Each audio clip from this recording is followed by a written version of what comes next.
지난해 초등학생 딸을 키우던 한 남성은 평소답지 않은 딸의 행동에 뭔가 이상함을 느꼈습니다. 용돈을 그렇게 많이 주는 것도 아닌데 비싼 물건을 들고 다녔다는 건데요.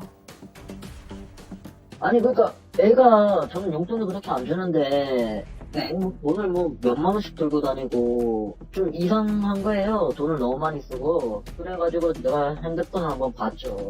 메시지가 막 오더라고요. 그러니까 빨리 뭐 집 앞으로 왔으니까 나오라고 이러는 거 뭐 아이한테 물어봤죠. 추궁을 했죠. 아이가 털어놓은 이야기는 감당하기 어려울 만큼 충격적이었습니다. 초등학생 딸이 친구와 함께 여러 명의 어른과 조건 만남을 했고 그 대가로 게임기와 돈을 받았다는 겁니다. 대체 이 초등학생들에게 무슨 일이 벌어지고 있었던 걸까요? 자, 사반 가족께서 직접 제보해 주신 사건입니다. 먼저 이 아버지가 딸의 그 일 어떻게 알게 됐는지부터 좀 시작해 보죠. 네, 일단 제보자는 초등학생 딸을 키우고 있는 아버지입니다. 지난해 초등학생인 딸에게 주는 용돈이 분명히 정해져 있는데 아이가 이보다 좀 지나치게 많은 돈을 쓰고 다니는 게 좀 이상하다고 느끼기 시작합니다. 그래서 아이 휴대전화로 SNS를 살펴봤는데요. 집 앞에 왔으니까 빨리 나와라 뭐 이런 메시지가 와 있는 걸 본 겁니다. 그래서 아이를 불러놓고 이 얘기를 시작했습니다. 아빠가 맛있는 거 사주고 옷도 사주고 할 거고 이거 부끄러운 일 아니니까 솔직하게 무슨 일 있었는지 얘기해달라 이렇게 차근차근 묻기 시작했습니다.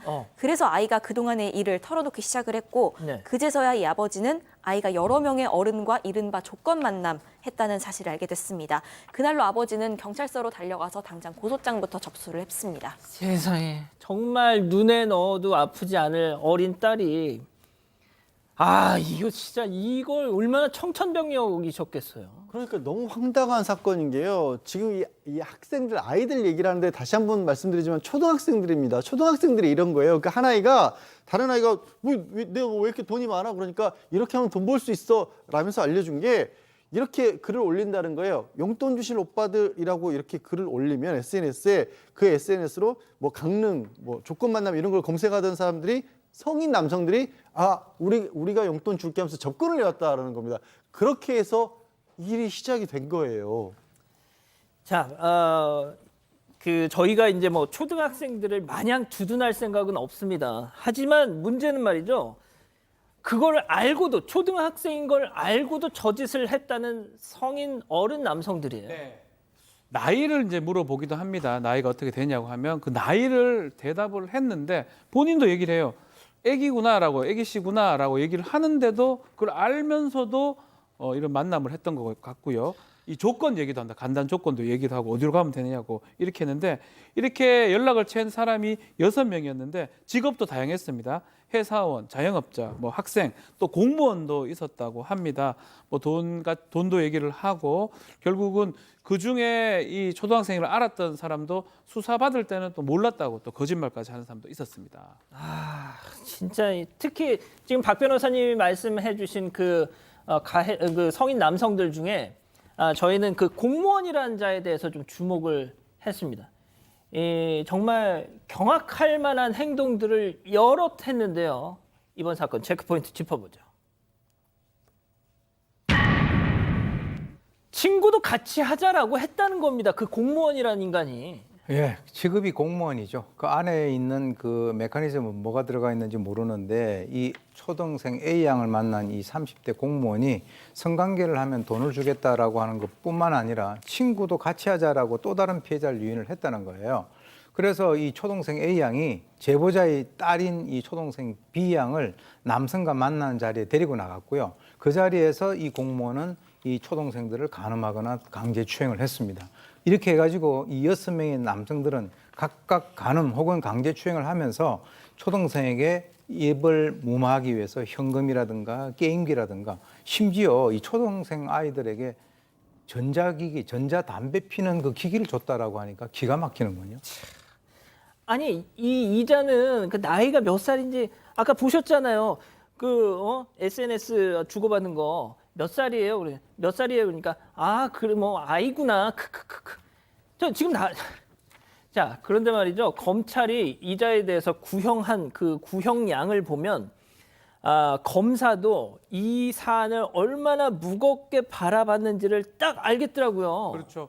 미성년자 같은 경우는 일정 나이 밑으로는 성관계 즉시 의제강간죄로 처벌이 됩니다.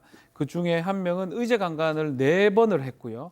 또 3명은 의제강간 1회, 또 1명은 강제추행, 또 성매매 제한이 있는데 검사는 지금 4번 한 사람한테는 징역 20년을 구형했고 이 의제강간 한 번 한 3명한테는 징역 15년을 또 구형을 합니다. 그 징역 10년, 징역 3년 상당히 중하게 생각하고 중형을 검찰이 구형을 했습니다. 자, 오늘 저희가 이 제보 사건을 준비한 이유 지금부터 전해드릴게요.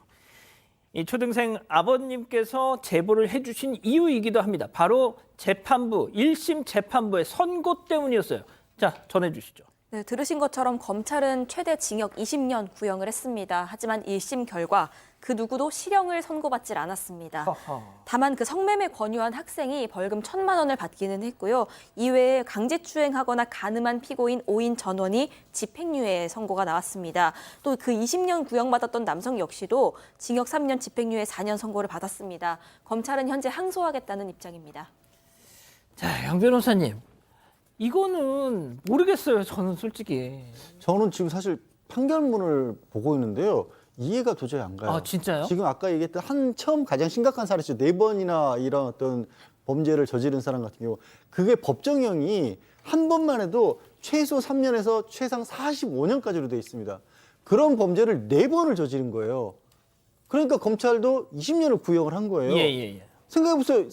적어도 3년을 하라고 법에 정해져 있는 거예요. 많게는 한 번만 해도 45년까지 돼 있는데 그걸 4번을 했거든요. 근데 판결문을 보면 이렇게 돼 있어요. 물리적인 강제력을 행사하거나 피해자들의 명시한 의사에 반한 행동을 하지 않았다는 건데, 그러니까 피해자들이 우리 하지 마세요 하는데 한 건 아니다라는 건데, 이게 의제강간이라는 범죄가 무슨 범죄냐면 설령 합의를 했다고 하더라도 얘들은 어린아이기 때문에 성인이라면 이게 합의했다는 걸 보지 않는다는 게 그게 중요한 게 아니라는 거죠. 예, 근데 그걸 사유로 들어서 감형을 해줬어요.